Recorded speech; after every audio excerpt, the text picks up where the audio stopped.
we'll get started. So, Bobby, do you want to explain what Campus Compact is for Dave? Sure. Campus Compact is the largest national association dedicated to the community engagement mission of higher ed, which means we work both with helping campuses think about how they do better community engaged teaching and learning, how they build partnerships. I think we're doing more work in thinking about what that role as an anchor institution has been. We work with about 500 colleges and universities across the country in doing this work. We also run national AmeriCorps programs that provide direct on-the-ground capacity and public service pathways. And we do a lot of evolving work actually directly with students. So working with students, connecting them across campuses to think about how they can create change and link up with others. And we have a really diverse mix of institutions, which is part of what you'll see here. So Campus Compact was founded by Stanford, Brown, and Georgetown. So we have a very long legacy of the Ivies and R1s. But we also have 100 community colleges in our membership. So we really span the entire kind of diversity of higher education, and it makes for a really dynamic set of conversations, but often people are coming to this work with very different contexts. And so just kind of managing through them is also, I think, one of the most interesting parts of Compact, but also can, it can just be it's a little easier sometimes when you're talking to a homogeneous group of institutions who have, kind of similar capacities. But with Compact, we get a really wonderful mix. Yeah, it's very nice. Yeah. One of the things I was good. Will we see which institutions are represented? I guess it'll probably just be names, so we may not know who's there. Will you be able to see that afterwards, who attended and who was here? We can, but I think that would be a great, just so you have it, just ask people to put it in chat. Say like, hey, in chat Tony can do that in the beginning. Yeah, I could do that. Yeah. And just kind of ask people to put in chat like what institution they're coming from, so that you can get a sense of that. And we do have a list of people that signed up for it kind of writ large. I was telling Dave, Bobby, I was saying that we were really surprised by the response when we put this out there in the world. We thought maybe 30 people would sign up for this, and I think you had to cap it at some point. Yeah, it did. So we quickly kind of got into it. It was a little too big, I think, to honor the plan. So it looks like folks are starting to come in. So Tony, once you want to pivot to Dave, I will just take down your spotlight and turn it over to Dave. Okay, that's great. We'll give it a minute. And do you control people coming in, or do they just flow in? Nope, they'll just start to come in on their own. All right. I have not seen anybody coming in yet, so So a couple of people joined us. Great. All right, folks, it's 2 o'clock. We're going to give everyone a couple of minutes, and then we're going to get started. Some of you may or may not be sharing your screen or going live, but I hope you do. Oh, there's Bill. Hey, Bill, how are you? Great. Oh, Andrew, good to see you. Thanks for coming in. We're going to let people flow in for a couple minutes, and then we'll get started. I'm going to ask folks as they pop in, if they wouldn't mind putting in the chat what institution or organization they're representing, just so Dave gets a sense of who he's speaking with today. Oh, and also you can put in the chat if your campus is under siege presently or not. That's an option for you. We currently have about 20 students in tents outside of College Hall at Penn. Very, very mellow. But we'll see how that may or may not change.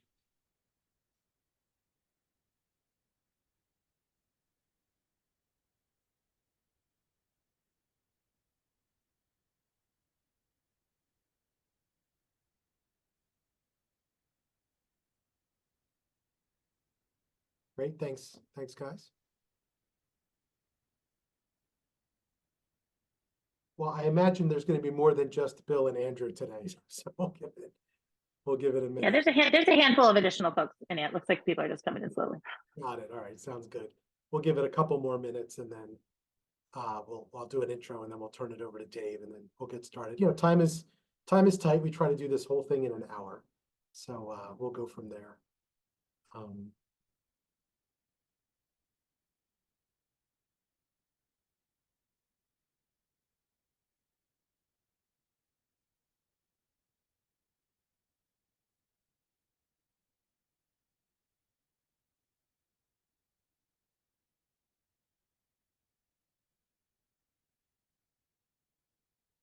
All right, looks like we're up to about a dozen folks.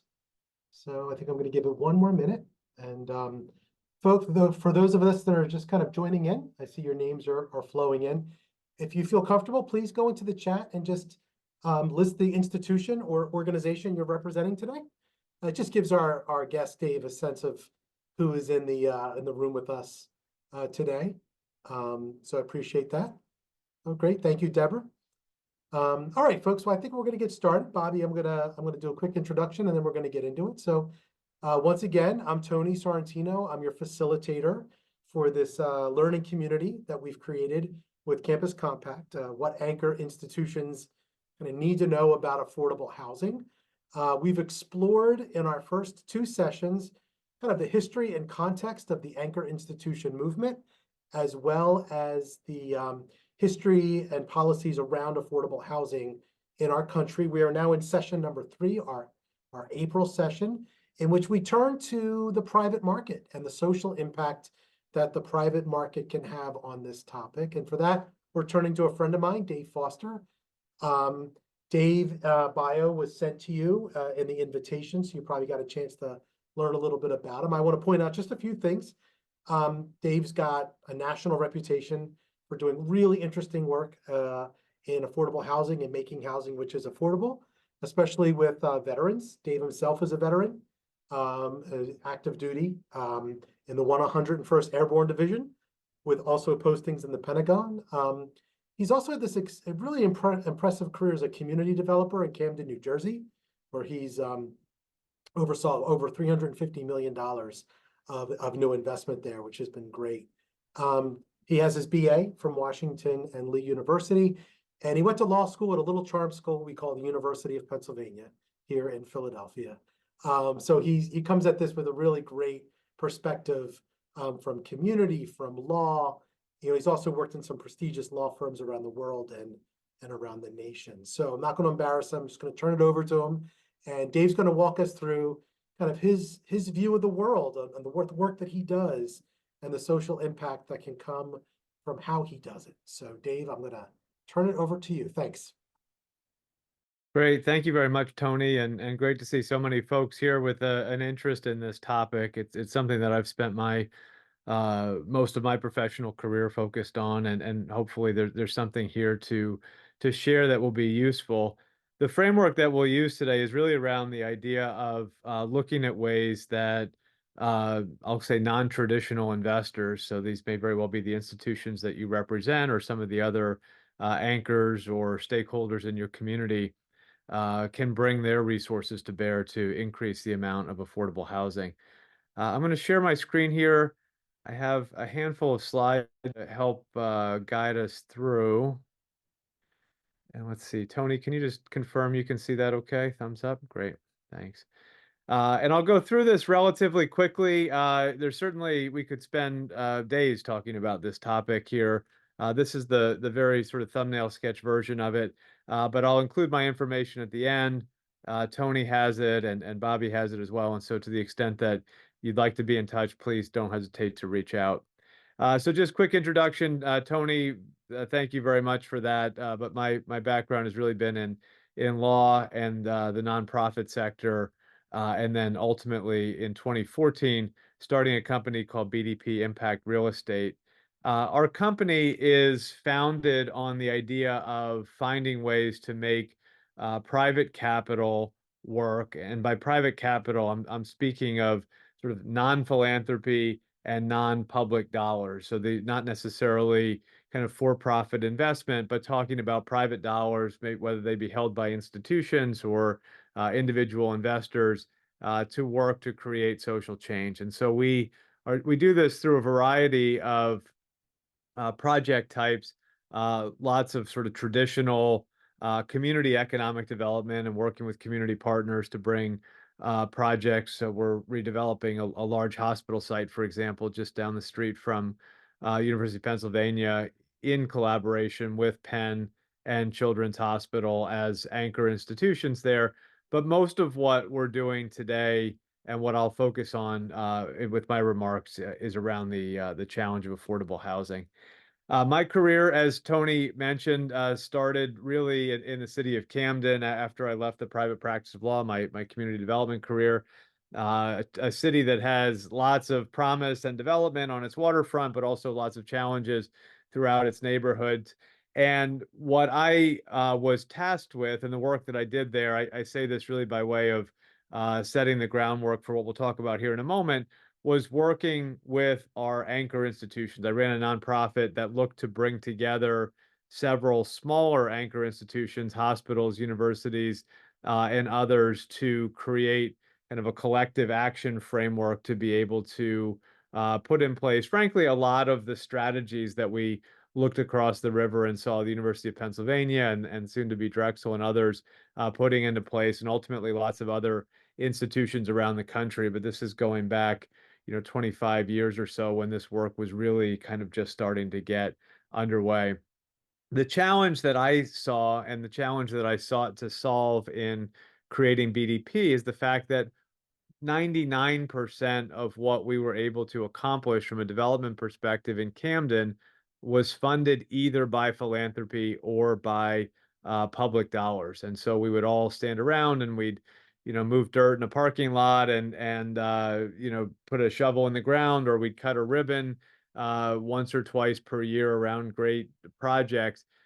But in terms of getting to scale with that transformation, we recognized that there needed to be a way to get private capital invested alongside these other kinds of money. And so when I started BDP a decade or so ago, it was with that particular challenge in mind. So, as I mentioned, we'll focus today on the specific work around the challenge of affordable and workforce housing. I think probably everybody on this call is acutely aware of the national challenge, and certainly then the specific challenges as they manifest within your own community around the lack of available affordable and workforce housing. Lots of statistics nationally, roughly 7.2 million unit shortage in affordable housing. But again, that shows up differently in different places. But it means challenges around homelessness. It means challenges around getting the workforce to in any given community to be able to have reasonable access to the amenities of that community, and creates challenges there around economic development. But also, as we see, has challenges that follow on into health and other you'd think of as sort of fundamental human conditions around lacking the stability of having access to housing, which is the reason to focus on it. And so what we have done over the course of the last few years is developed and implemented a model. I'll share the principles of that model with you here today. But the idea is that it really is a set of principles that can work in lots of different contexts. And I have a few case studies to share with you for what that can mean. But the idea is fundamentally what we would call the social impact housing model, where we are looking to private capital. So typically return seeking capital, but not full market return seeking capital. So this is money that's willing to maybe be at a higher risk or be in a project for a longer duration, or take a lesser than market return in order to achieve a specific social outcome related to housing. And I think housing works particularly well for this challenge, in part because it is an investment that there are lots of other sources of capital kind of in and around it, but in order to really make it work for the workforce and for those who need a higher level of affordability, there's a missing piece of it, the piece of private equity that's typically coming in to a real estate investment. And if we can think differently about what that money is, how it needs to generate its return, and ultimately who is owning and operating these real estate assets over time, I think we can see that there is a huge opportunity to be unlocked. And so we're going to talk just very briefly here. We'll talk together as a group here just until 2:30, and then I think Tony's got some breakout sessions that will follow that. So we'll go relatively quickly through this. But 4 case studies. Again, happy to go into detail with anyone who would like more detail one-on-one, but really just to give you a flavor of the diversity of ways that bringing together different kinds of capital and different kinds of investors in your community can generate change. So the traditional model of affordable housing, which goes back to the 1980s, relies on the low-income housing tax credit. And of course, there are models of affordable housing before that, some of which was more naturally occurring and just lowly regulated and poor quality, but affordable housing. There's public housing, lots of different kinds. But when we think about privately funded affordable housing, the low-income housing tax credit has been really the way that the tool that communities have used to deliver housing. And it's delivered amazing results around the country. I mean, there's a wonderful array of housing that has been financed by the low-income housing tax credit. The challenge with it is that properties need to be really of a certain scale in order for it to work. And it is very, very expensive to use. Anybody here who's had experience with it, these are a couple of the projects that we've worked on, and there's been a tendency recently to the more of the sort of public subsidy that comes in alongside the tax credits. The projects tend to get layered on with additional requirements and obligations and design constraints and so forth. And so this building on the right, I use as sort of the tipping point for us, and that was a building that we opened that's about 8 blocks north of the Capitol in Washington, D.C. I don't know if we've got any folks on the call from D.C. John and Jill Kerr Conway building, 121 units. The First Lady was there to cut the ribbon. The Secretaries of HUD and VA were there to welcome folks in. 121 units, 50% of them for veterans, 50% of them generally affordable. But it took us 7 years, and we paid more than $1 million in legal and bank fees to do that. And we said there has to be a new approach, a better approach to being able to get this to work. And so I'll share with you one set of examples here. The Santa Fe Suites represents a model that we worked with a large nonprofit to develop. This is a 122-unit extended stay hotel. At the time, that was much more novel than it is today. COVID really forced a lot of folks to begin to look at this idea of changing, particularly extended stay hotels, maybe other hotels, into permanent housing where the location and the quality was right. This is an example of that. Local health system and some public investment. So not necessarily grant capital, but we were able to work with the city and a state agency to invest alongside some of the other local stakeholders and a group of local philanthropies who, again, invested. We did not ask for a grant here, but invested their money in the project with us. Worked together to put together a capital structure that's about $11 million and is now serving a vital role. These are very small units. They're very cost effective and fill a gap that otherwise, I shouldn't say fill a gap, help to fill a gap. The gap itself still remains in Santa Fe. It's a very expensive place to live and a tough place in particular for workforce and affordable housing to come to the fore. But this is one example with a series of stakeholders that represent folks who were looking for a return, but looking for something in this case that's much more in the range of, let's say, 2 to 3% kind of equity, where a market investor might be looking for double digits. And the Abrigo Apartments represents another example of this. So here's an example of a building that we were able to bring together in Denver, just near to the large Anschutz Medical Campus. For those who are familiar with Aurora and the Denver suburb of Aurora there's a huge medical investment in an anchor institution by far at multiple institutions that are part of that campus. And they were looking for the opportunity, in this case, to focus on both veterans and the workforce. Here we worked with a group of family offices. We went to some families who were in the Denver community.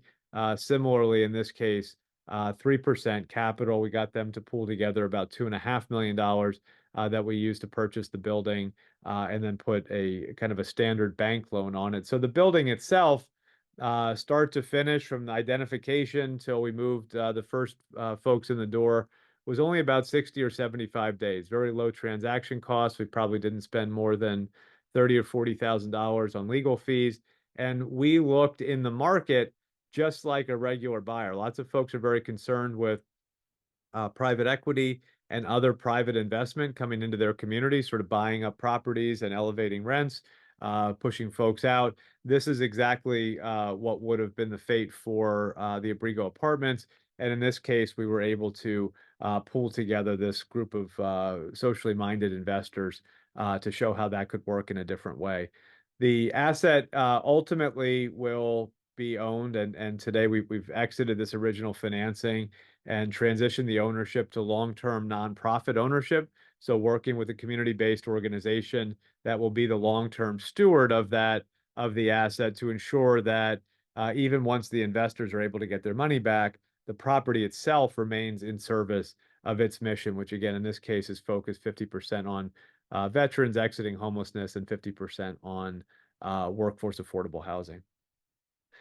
And so with that model in mind, this idea of using social impact capital, we partnered, and so those are one-off projects where you raise the capital, you identify a property, and you're able to sort of put all of that together relatively quickly to acquire an asset that's going to serve the mission that's desired for the local organizations here.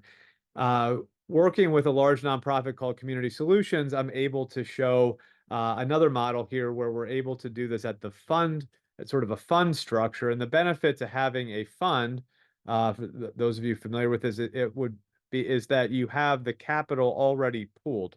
So in this case, we've raised $125 million from large healthcare, insurance, bank, foundational type investors to pool together to help this nonprofit achieve its mission of working to end homelessness by acquiring multifamily properties in targeted cities where the individuals will be able to be placed directly through a partnership with the Veterans Administration. The organization itself, Community Solutions, used this as part of their as part of their application for what is the MacArthur Foundation's 100 and Change Award, so $100 million to Community Solutions to support their mission. $10 million of that grant became what is called first loss capital for this fund. And so it's a way, again, we're going through all of this very quickly, but I say this just to say that it can be part of a much broader strategy where the institution itself is investing alongside the investors, but it's not carrying the bulk of the funding obligation here. So Community Solutions is less than 10% of the overall fund structure. Using that grant capital, just that $10 million has enabled us to raise $125 million, which will allow us to buy about $400 million worth of real estate till you put senior debt and other kinds of financing in place. Move through this quickly, just a sense of where they are and how widely they're able to operate this model and what the properties look like here. So this is so far just over $200 million of properties and 1,200 units. And I share this not because any of you would necessarily structure the same kind of fund, but really just to use this as an example for what's possible. So you've seen this at the individual project level. We saw it at the Extended Stay Hotel, Santa Fe Suites, and the Abrigo Apartments next to the big hospital campus. And now you're seeing what it could look like in more of a pooled capacity where you build this fund. The fund exists to go out and acquire properties that, again, service the mission of the institution. So I'm going to talk quickly about two other models that are at a much smaller scale now. So this is what does it look like when we take this approach down to the neighborhood level. One is called the North Hartford Housing Trust. So in this case, the North Hartford Partnership, it's a nonprofit working, and if you have any folks on the call from Hartford, a nonprofit working in a challenged neighborhood in Hartford, was successful in redeveloping. It's a project we worked with them on, but redeveloping a large commercial asset in the middle of town. So this was an old abandoned gold leaf manufacturing facility, lots of old industrial buildings, probably in many of the towns where you all are working. The nonprofit was gifted the building for $1 and then went through the process of assembling the $35 million it took to bring it back to life and to make it a hub for jobs and economic activity for the community. So we collectively got to the finish line there in 2020, and we said, this is great, but now what we're seeing is that this previously very affordable neighborhood is starting to become less affordable. Folks are attracted to the amount of investment that sits here really in the literal core, the literal heart of the community. And we got lots of out of town folks buying up the 3 and 4 and 6 unit buildings around the community. So in this case, we went out and put together a strategy where we pooled a relatively small amount of capital. I think in this to date, we've probably raised maybe $5 million or so of investment to address both the quality of housing, but the long-term accessibility of that housing from an affordability perspective. So the organization is governed within sort of as an offshoot of what I'll call the local community development corporation. This is sort of an offshoot of theirs with similar shared leadership. And because of its scale, because it's raising capital and buying these properties sort of 1 and 2 and 3 at a time, it has the ability to sort of scale up. It doesn't have to go out and raise the $125 million or sort of big numbers that we saw with the fund to have the impact it's having. It's able to go out and raise capital incrementally to be able to acquire the housing stock in town. This is an example of what some of the properties look like there. These are very typical 6-family buildings, which is the native housing stock there in North Hartford. And when you do that, of course, there's lots of other great opportunities that come along with it. I feel like, again, this is something I'd love to be able to spend more time on.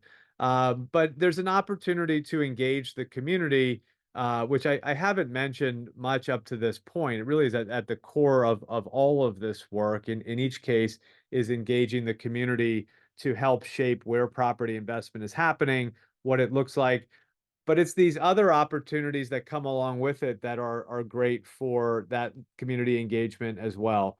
So hiring local firms, focusing on MWBE preferences for the folks who are going to maintain these properties and who are going to manage the properties and who are going to do the construction work as properties need to be renovated over time. Because of the scale of them, it often gives the opportunity for sourcing work to organizations, to companies that are typically too small to do business with the big institutions. And I know lots of institutions are going out of their way to create small vendor sourcing programs, but this is a terrific way to make that happen and allow for some better community buy-in. You can create different levels of affordability here. And again, there's a million details that I could go through here, given some more time, and I'm happy to do that. I'll share one more model with you as we look to our last few minutes here to wrap up. And this is a model similar in some ways to the North Hartford model. This is the Vincent Homes initiative, another organization that we helped to establish, a program that we helped to establish in the Germantown neighborhood of Philadelphia, which sits just off of the backside of LaSalle University. We've done a lot of our community outreach and engagement with LaSalle as part of it. It is a neighborhood that has a very high rent burden for most of the surrounding blocks around where St. Vincent Seminary is, and so in this case, the initiative was organized by a faith-based group. So this is the Vincentian congregation of the Catholic Church is the sponsoring organization here. They have their regional headquarters is there in East Germantown. It's been there for 150 years. They are themselves an anchor institution. I think looked around and said, well, we have internationally, the Vincentians launched an effort to create 13 houses to dedicate to individuals who are experiencing homelessness or otherwise coming from a background of poverty in their surrounding communities, the Vincentians in Philadelphia. So this is something that we should be doing in our own backyard as part of our anchor mission. And so they came to us and said, help us think about a structure for setting this up. And so that's what we did. So this initiative is buying individual row houses, which is sort of the housing stock of this neighborhood of Philadelphia. So individual single family homes, all of the properties in this case are rented out to single mothers. So typically with 2 or 3 children. So units that are houses that are big enough to support that family size, but where the rents are kept deeply affordable, having raised capital from other faith-based organizations, but also other individual families who invest with us, in this case, for a 2% return. The money stays out for 10 years, and that gives the nonprofit the ability to acquire the properties, partner with social service agencies, get folks housed, and then after 10 years, there should be enough equity there for them to be able to refinance and get the money back to the investors. This is the structure that we would typically use in a neighborhood-based organization where you have a nonprofit housing trust. So this is very different from the concept of a land trust. This is a housing trust, so essentially just a nonprofit organization with community participation in the governance that works in neighborhoods to acquire affordable rental housing, keep it affordable, maintain it, and make it accessible, consistent with the mission of the organization. Healthy building standards are another piece of what we worked in here, but also the local hiring and other efforts to engage the community, some public art, other things. Once you have the organizational framework, lots of these pieces that would be representative of your values otherwise can be integrated. And I'll skip that. Just to make one last note that within all of these models, one of the things that is a critical piece of it is ensuring that the impact that you're having is measured. So reporting back to investors on, of course, not just their financial return, but measuring the impact, being clear about the impact that you want to have, having a measurement framework in place from the get-go, and then being able to share that with investors. And so with just 1 minute to spare here on the clock, I'll say, obviously, as anchor institutions, you all know the incredible power of your position and the limitations of it and the challenges that come along with it. I come to this work as a law student. I was exposed to the early work that Penn was doing as an anchor institution in West Philadelphia, University City, and fell in love with that model of how anchors could really be transformative in their communities. This challenge of affordable housing is one that, of course, impacts the anchors in terms of the quality of the neighborhood around them, accessibility to the workforce, but in some ways is impacted by the presence of the anchors and the expansion of the anchors into neighborhoods and taking up property and bringing more growth. And so the ability to create a housing strategy tied to this idea of social impact capital, where the institutions themselves can be a small financial participant, but use that to bring in the kinds of other, sort of banks and health institutions and other socially minded investors to be able to help achieve your goals is there and present. And so with that, I think we're going to defer questions maybe till after the breakouts or however you want to run it from here, Tony, but I will make sure that everybody has my contact information to the extent you have other questions. But Hey, thanks. that was tremendous. Thank you. That was a lot of incredible information in a short period of time. I think you touched on so many of the interesting methods that are at the disposal of an anchor institution. And it's generating a lot of thoughts and questions. Here's what I'm going to propose. Give Dave a break. We'll break into small groups. Bobby can probably get us into 4 groups of 5 or 5 groups of 4. We have about 20 folks on the call today. Why don't we take 10 minutes and I want you to kind of reconnect with each other as colleagues. But a couple of questions that I'm curious about with you all is, are your institutions challenged with workforce housing? The people that work at the university and the cost of living around the campus? Are you dealing with straight up affordable housing where you're looking for, an area median income of a kind of a high dramatic number, and that's a social challenge around your campus?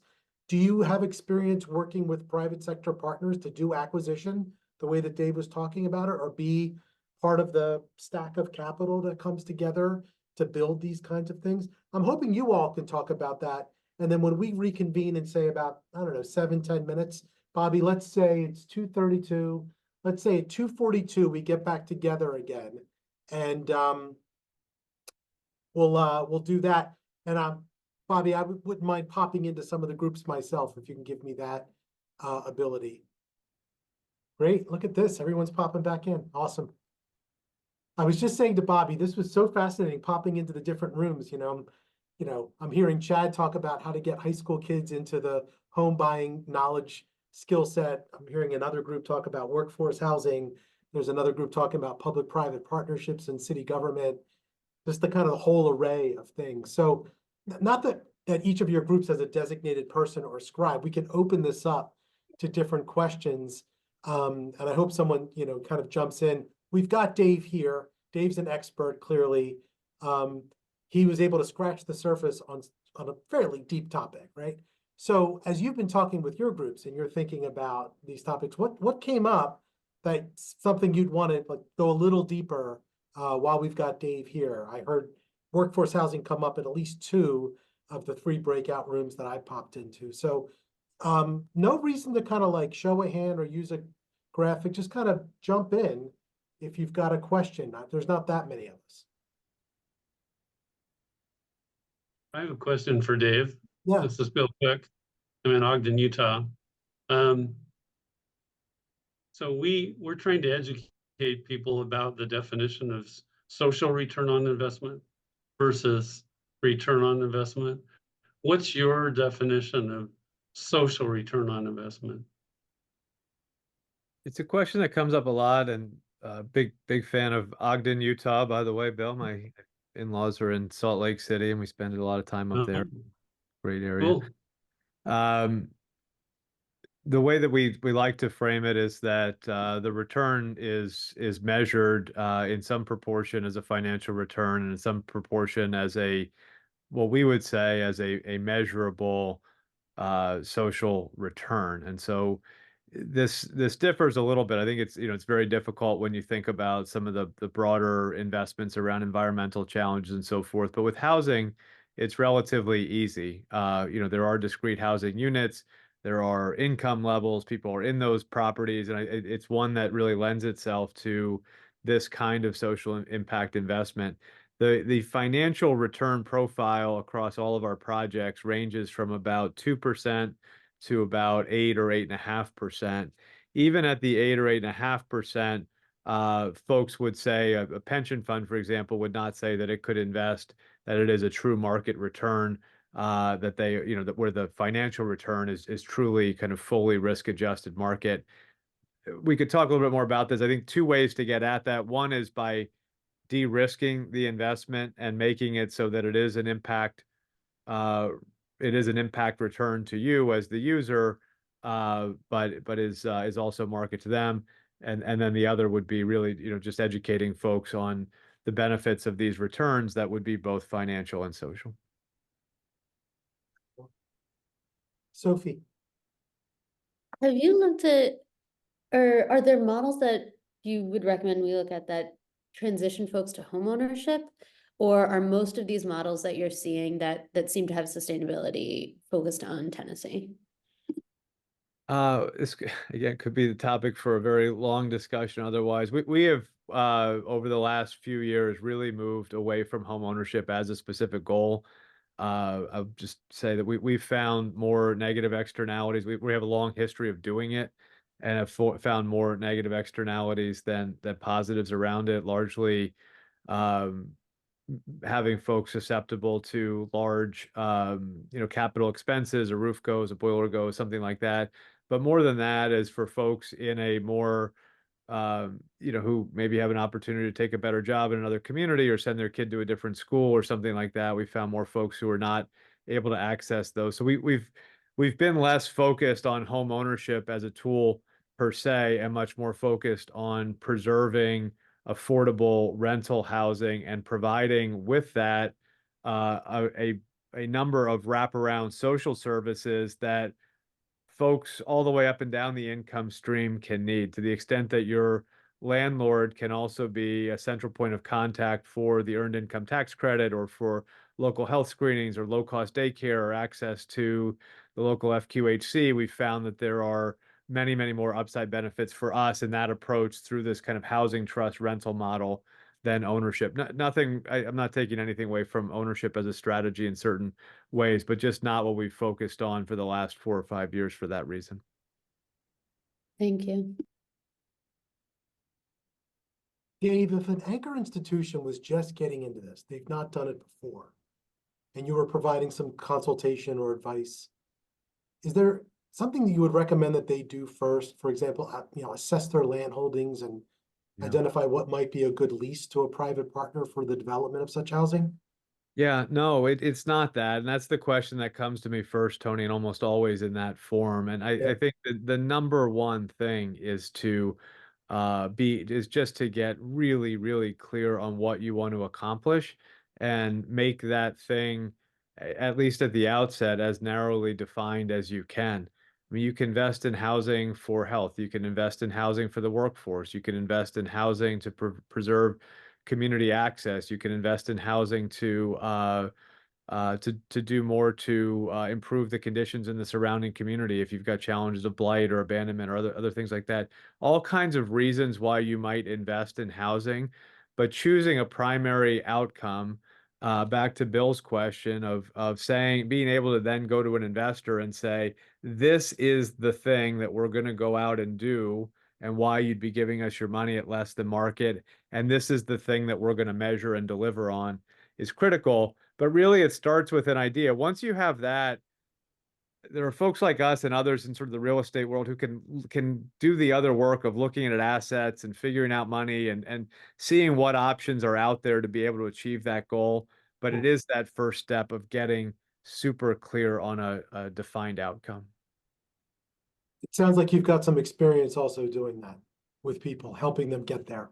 That's right. Yeah, that's a big part of it. The institutions know what they need, and I think oftentimes it's more a matter of prioritizing among competing efforts and not trying to do it all at one time. Sophie, back to you. Yeah. What would you recommend for folks sort of, once defined those goals and desired outcomes, of really finding those investment partners who are willing to be part of those capital stacks? Yeah, that's a great question. You'd be surprised at the range of groups that are in this space now. And so, I would say that there are some broad categories to start from, and then you will know who cares about your local community. Uh, and sorry, Sophie, you're with, are you with Drexel? Is that right? Drexel. Yeah, that's what I thought.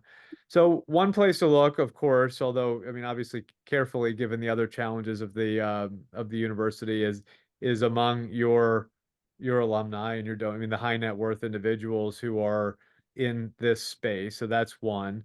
Foundations are increasingly doing this. The Barra Foundation in Philadelphia is a good example of, not on a huge scale, but a group that's really focused deeply on impact investing, but others as well. Banks with CRA capital are another broad category, and then almost at the other end of the scale, we're seeing more and more health systems interested in making these investments, but the big ones need a certain level of scale. So, for example, when we worked with Kaiser Permanente was the anchor investor in that community solutions fund that I mentioned. That was a $50 million investment from them. They really couldn't do a $15 million investment because they have so much capital to manage, relatively few staff. You need to be at a certain scale. So it depends a little bit on what scale, but high net worth individuals, foundations, and banks is where I would start. And I'm happy to also talk to you offline and give you some other specific thoughts. David, when you look around the country at anchor institutions that are getting into this, and you've been a student of anchor work for years now, are there mistakes that people make when they wade into this with the best intention and lots of energy and good, thoughts that you could advise on perhaps avoiding? Yeah, a handful of things. One is lack of clarity in terms of the outcome and trying to do too many things at once. I think that's number one. Number two is that I would strongly argue for the institution to not control the entity, to allow the entity to be an organization that certainly has capacity and is respected in the community, but an organization that can take on board capital from the institution with a mandate for what to be done with that capital. In other words, here's the thing that we're looking to accomplish. Go out and work to raise some other capital to go along with it. But that creates, I'll say, a more welcoming forum for community involvement in the actual execution of the housing strategy, which I think is critical. And so I think being willing to move it outside the institution and work with a local CDFI or community development organization, so forth. The third thing that I would say, which maybe is sort of a caveat to number two, is that I've seen far too many organizations sort of fall in love with there are a handful of very big national, I guess mostly they're CDFIs, organizations that are out there that can be a fund manager as the I don't want to mention names here on this, but and what ends up happening is that you have a gap between those who are providing capital and want to see the outcome quickly and those who are administering the capital. When you have that gap with a large sort of national organization that's not sort of deeply connected to the institution, what more often than not happens is you end up with sort of very risk averse underwriting, very slow processes. And so you bring, almost sort of a government-like bureaucracy and speed to what is meant to be a much more efficient deployment of capital strategy. And so I would say that as a third caveat. It's certainly something I've seen in my career when the institution becomes too bureaucratic and not nimble enough. The anchor work requires some agility of being able to respond to the changing conditions. I always say the anchor doesn't get to decide what the challenge is around its campus. It only gets to decide how it responds to it. Yeah. And whether that be crime or public education or workforce. And I wanted to ask a follow-up question. And if there's others who have a question, please raise your hand. You mentioned something about skills development. It was very, very briefly, kind of early on. As you get into this work and you move about the country, are you finding examples where the increase of residential stock can also contribute to people's own professional development and skills development? Can they be aligned? I think there's a challenge. I mean, I think there's a challenge around, again, expecting too much out of the housing investment. The scale of it is never going to be of the it would never have enough scale to be able to sort of independently, I think, do something that moves the needle there. What's exciting to me is when you have existing workforce development infrastructure, perhaps even within the same entity, community-based entity, maybe that's doing that work outside of your campus today, and you can link this strategy to that, you can do a couple of things. One, you can create pathways to low-cost rental and housing accessibility to the folks who are participating in that skills development already, many of whom are already getting priced out of the community and unable to stay. So you can create that direct link between, look, we're helping to train the workforce. We might be helping to employ that workforce at our institution. Now let's also create an opportunity to make sure that that individual or family has the ability to reside in the community. That's one part of it. And then the other part of it is that there is real work to be done with real estate. There's mowing the grass, there's doing the physical improvements, there's upkeep and maintenance and so forth on the properties. And so there are opportunities there. I don't want to oversell that part of it. I mean, you have to be at a really big scale before there's anything there that would feel like workforce development, but instead creating a more holistic integration with workforce training, development, and other efforts for hiring in the community with the housing. Now you're getting full circle. Add into that these other services that I'm mentioning. Now you're further stabilizing your workforce because you're ensuring that that access to childcare, that access to health screening, that access to the emergency fund to repair the car when it breaks down. All of that stuff is available as part of the housing. You get to a picture that starts to be pretty appealing. I think that's what draws a lot of us to this work. Being able to leverage the resources of the university or the anchor, whether they be straight up financial or human or intellectual, to enhance the quality of life in society in our communities. And I think that's why this is a movement, while it's taken a few decades to take root, has really taken root. I think there's effectiveness and results, and the capacities being built inside of these institutions with people like us on the call. Well, Dave, I don't want to keep you any longer. I don't know if there's any final questions. This was a really great session. A lot of really wonderful examples of how to do this practically, landmines to avoid. Bobby, I can also give you the last word as our host. I'm merely a facilitator. If you want to thank those for joining. Oh, yes, absolutely. Thank you for being there. And I think, look, it's a Friday afternoon. I hope where you are, it is sunny outside. I know I'm in Baltimore and the weather looks good, and I will be at Camden Yards tonight, sure to see an Orioles win. There And you go. so with that, I hope everybody has a wonderful weekend. And thanks for Thanks very much, Dave. Thanks. Let's give Dave a round of applause. Thank you, sir. Dave. Thanks, Tony. Thank- Thank you all. Be well. Take care.